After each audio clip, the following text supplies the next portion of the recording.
Мінекей, қысқаша осы.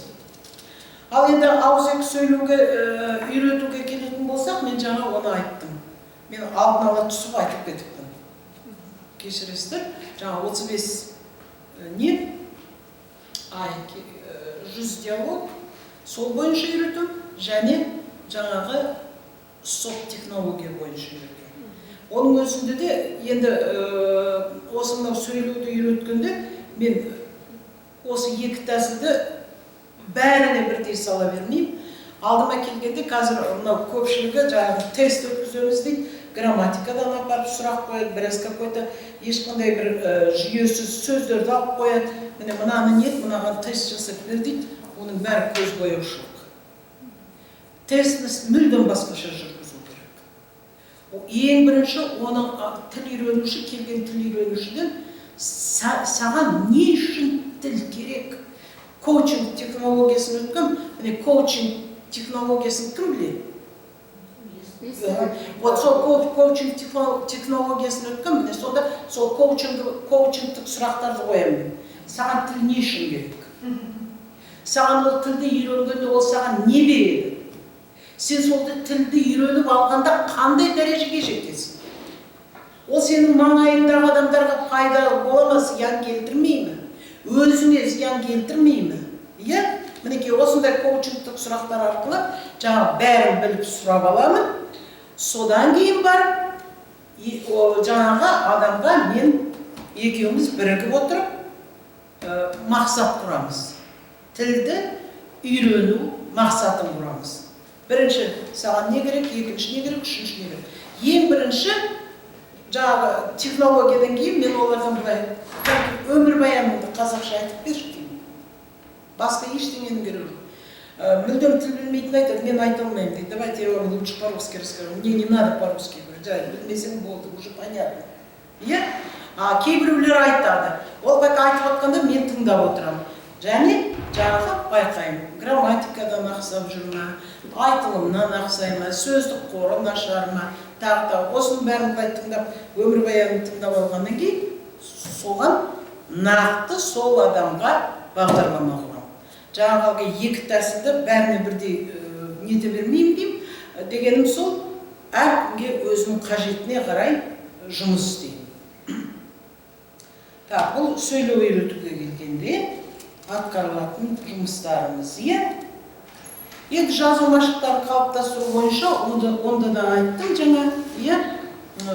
Бұл негізі мынау менің әдістемем өзі, оны мен жаңа айттым ғой, 2006 жылы неткен авторлық куәлік алған.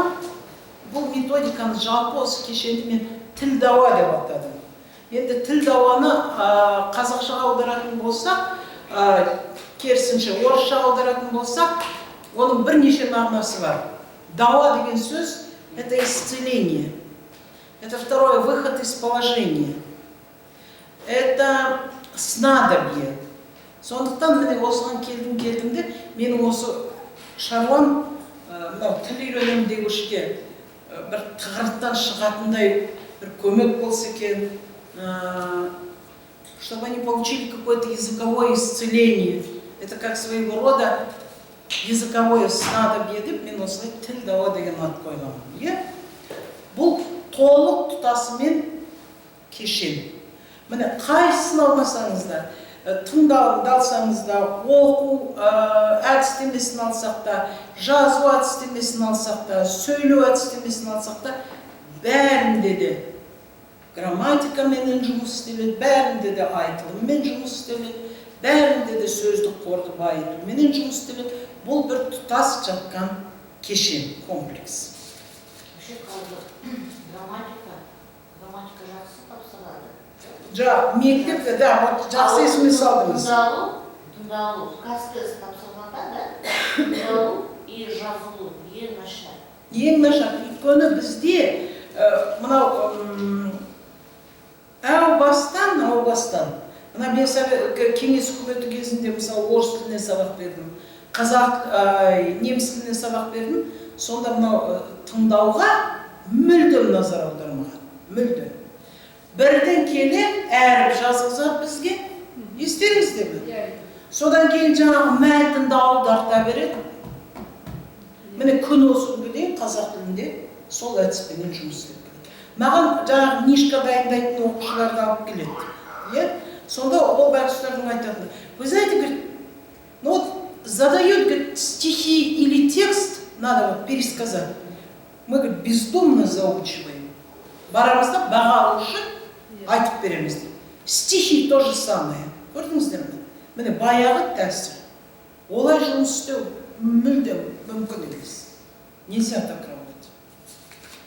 Сондықтан біз тіл үйреткенде бірінші қандай сабақ болмасын, сөздік қорды тақтаға жазып қойыңыз, сол сабақтың немесе сол модульдің сөзін. Сосын оны талдап беріңіз қысқаша. Міне мынау негізі, мынау аффикстері, міне мынау былай деп. Грамматикалық формаларын түсіндіріңіздер. Болды. Содан кейін тыңдату. Мен өз күдімді әннен бастадым. Алғашқы махаббат песни, что мне понравилось, я хотела написать. И вот каждое слово вначале перевод сделала, чтобы каждое слово знала, а потом уже выучила, и потом легче было петь. Да. Теперь такой момент. Мына жазуға келгенде жаңа айттым ғой, мен 50 ең айналымдағы, айналымдағы 50 хаттар деп алдым, соныменен жазамын деп. Ал енді тағы бір әдісім бар. Ол мысал үшін мемлекеттік қызметкер емес, жай өзі күнделікті мынау қарым-қатынасқа қолдану үшін тіл үйренемін деушілермен мен олармен басқаша жұмыс істеймін. Кәнекей, әрине жаңағыда рапорт жасап алу керек. Жаңағы тіл үйренушіге келген адамға ой, мынаны да білмейсіз бе? Мынауыңыз масқара екен. Қазақстанда тұрып, қазақ тілін білмейсіз, сұмдық екен. Олай жасауға болмайды. Ол сізге сеніп келді, ол уақытын бөліп келді. Ол отбасын, жұмысымен жағаласып жүріп келді сіздің алдыңызға. Ол ақшасын беріп отыр. Сіздің оны үйтіп, шұқып, көзінен түртіп, үйтіп, дәрежесін төмен түсіріп, зекіп, ол сіздің тарапыңыздан ондай шаруа жасалатын болса, сіз барып тұрған қылмыскерсіз. Сіз онымен балаша өштеп жұмыс істеуіңіз керек. Мінекей, әу баста солай сіз қарым-қатынасты солай құрып алсаңыз, ол сізге сондай енді бүкіл бар ғой, маған айтпайтын әңгімелері жоқ. Кей күні айтады, бүгін давайте поговорим просто. Бір сабақ, мен әр сабақты санаймын, мысалы үшін 12 блок бар, 60 мың төлейсің, мысалы 80 мың төлейсің, 12 мың блок, 12 блокқа. Біреулер 90 мың, әркім өзінің жағдайына қарай. Содан жаңағы нетіп аламын да, күнделік бар. Сабақ өтті ме, тақырыпты жазам, қолын қойғызып аламын. Сабақ өтті ме, тақырыпты жазам, қолын қойғызып аламын. Сосын соны санаймын да, келесі айдың несін алдын ала, оны үйретіп кетейін. Мүмкін репетиторлық жасайтын шығарсыз. Алдын ала төлетем. Себебі, алдын ала төлетпесең ешқандай ынта болмайды.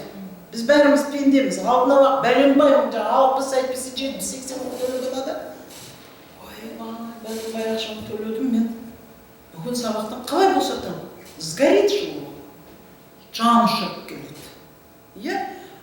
Келгеннен кейін жаңағыдай жұмыс істейсің. Сосын кей күні жаңағыдай айтып, бүгін жай бір әңгімелесейікші. Жарайды. Сонда мен қол қойма, бүгін сабақ болған жоқ десем болмай қойып кетеді. Оларда адам, оларда қажиды, шаршайды. Неше түрлі сұрақтары болады. Қазақ тілінен тыс сұрақтары болады. Өмірлік бір тығырыққа тірелген бір нелер болады, қызметі. Міне, сонда сіз соның жанына қайткен күнде, әрине, өзіңді шаршап отырасың. Бірақ мен өз басым сол кісіге қайткен күнде бір демеу жасап, көмек жасап жібергенде өзімді жақсы көремін, және оны өзімнің принципім деп ойлаймын. Қазақша әңгімелесесіз. Қазақша әңгімелесесіз. Кейде тіпті түсінбейтін жағдайда орысша аударып беремін. Сонда жаңа қол қояды. Мен айтып, керек жоқ, біз бүгін жай ғана әңгімелестік қой, жоқ дейді. Мен жай әңгімелесекте мен қаншама ақпарат алдым, қаншама білім алдым. Сондықтан сіздер алдыңызға келген тіл үйренушіні адамгершілік тұрғысынан, тіпті бар ғой, сізге ол табынып келді, тілді біледі, мен осыдан үйренемін. Соның сенімін ақтауға тырысып жұмыс істеу керек. Сондықтан мен мына жаңағыдай неше түрлі жаңа айттым ғой, түрлі әңгімелерін айтады. Сондай бір неде айтамын, кәнекей өзің туралы бәрін жазшы, сонау кішкентай кезіңнен бастап. Есіңде не қалды? 4 жастасың ба, 5 жастасың ба? Содан бастап маған жазып берші. Орыс тілінде. Енді орыс тілінде майыл тамызын, білесіздер ғой? Оған кейде 1 сағат кетеді, үйіне жіберем, үйге тапсырма қылып берем. Соныменен келгеннен кейін 2-3 парақтық әңгіме алып келеді. Өткен шағынан, балалық шағынан, жастық, студенттік шағынан, постық шағынан. Сосын келешекте кім, өзіңді қалай көресің, тағы коучинг технологиясын пайдаланып отырып, келешекке жіберем. Мінекей осы жаңағы әңгімені толық жазып алып келеді. Енді мен не істеймін? Қазақшаға аудартам. Екеуміз отырып аударамыз. Жаңағы формулаға салып, оның сөйлемдерін түзіп отырамыз. Өзіне редакция жасатам. Көрдіңіз бе? Бұған да бір 4-5 сабақ кететін шығар. Міне бітті. Чистовой вариант на казахском языке автобиографический рассказ. Мен не себепті оны өткен шаққа сілтеп отырмын. Міне осыған келгенде маған өткен шағым, балалық шағым, жастық шағым айтқанда, мен етістіктің шақтарыменен жұмыс істеймін. Енді осы қазіргі шақты айтып, осы қазіргі басынан өтіп атқан жағдайды айтқанда, мен осы шақта жұмыс істеймін. Етістіктің. Енді келешекте келген кезде мен келер шақпен жұмыс істеймін. Көрдіңіздер ме? Мінекей, толық, жақсы, өңделген, редакциядан өткен, бүкіл жаңағы шақтар туралы, грамматикасы бәрі реттелген мәтінді енді мен оған диктофонына оқып берем. Ол тағы да тыңдайды, сөздік жұмысы жоқ. Өйткені ол біледі уже бәрі. Бақа аударма жасағанымызша, ол оның бәрін меңгеріп алады. Содан кейін соны айтып үйретемін. Содан кейін сол бойынша жаңағы диалог жасайын. Әуелі өзім сұрақ қоямын оған. Бүкіл жаңағы өзінің өмірбаяндық әңгімесі бойынша. Бірінші былай бастан аяқ, одан кейін араластырып, басынан, ортасынан, аяғынан дегендей жауап берем. Себебі ол өзінің жаңағы миына қонған қазақ тілдегі ақпараттың ішінде должен уметь лавировать. Иә? Керек жауапты дұрыс жауап бере алу керек. Сол одан кейін мен осы не бойынша енді деймін, мысалы үшін Раушан деймін. Мен саған мұғалім тұрғысынан саған сұрақ қойдым, сен маған дұрыс жауап бердің. Енді сен мен бол. Иә, мен Раушан болайын. Кәнекей екеуміз рөлмен ойнайық. Сен маған сұрақ қой, осы өзіңнің өмірбаяның бойынша деп, оны коммуникацияға осылай шығарам. Осының бәрі әрине үлкен жұмыс, бірақ жаңағы тілдің өзі үшін үйренетіндермен мен осылай жұмыс жүргіземін.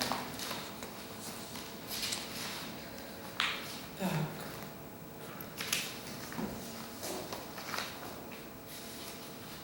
Ну, слушай, у нас во сколько заканчивается лекция? Мы немножко сбились, конечно, с этого режима, да? Давайте решим, как вот дальше. Устали все как? Давай.